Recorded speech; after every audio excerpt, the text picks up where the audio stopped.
నాగర్ కర్నూలు జిల్లా దోమలపెంట దగ్గర్ల ఎస్ఎల్బీసీ సొరంగ పనులు జరుగుతున్నాయి కదా.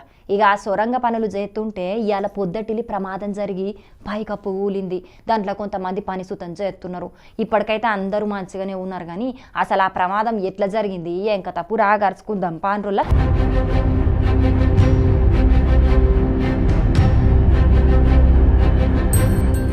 ఎస్ఎల్బీసీ సొరంగంలో ప్రమాదం జరిగిందని తెల్వంగానే మంత్రి ఉత్తమ్ కుమార్ రెడ్డి అక్కడికి పోయి ప్రమాదం ఎట్లా జరిగింది, లోపట చిక్కుకుపోయినోళ్లను ఎట్లా బయటికి తీసుకురావాలే అనే దానికి అధికారులతోని చర్చించిండు. ఆ 8 మంది ప్రాణాలు రక్షించడానికి సర్వశక్తులు వడ్డిస్తున్నాము. ఈ ఒక కంబైన్డ్ ఎఫర్ట్గా ఫస్ట్ ఎఫర్ట్గా ముందు 8 మంది ఎవరైతే స్టక్ ఉన్నారో లోపల వాళ్ళ ప్రాణాలు రక్షించే పనిలో ఉన్నాం.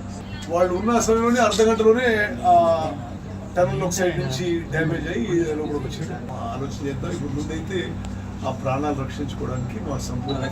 అదేవిధంగా రాష్ట్ర ప్రభుత్వం నుంచి భారత సైన్యాన్ని నేషనల్ డిజాస్టర్ రెస్పాన్స్ ఫోర్స్ కూడా మేము వారిని విజ్ఞప్తి చేసాం. రాత్రి వరకు కూడా అందరూ వస్తారని చెప్పి మా నమ్మకం. 14 కిలోమీటర్ల లోపల కాబట్టి there will be some challenges. We are getting the best tunnel experts in the country to oversee the rescue efforts.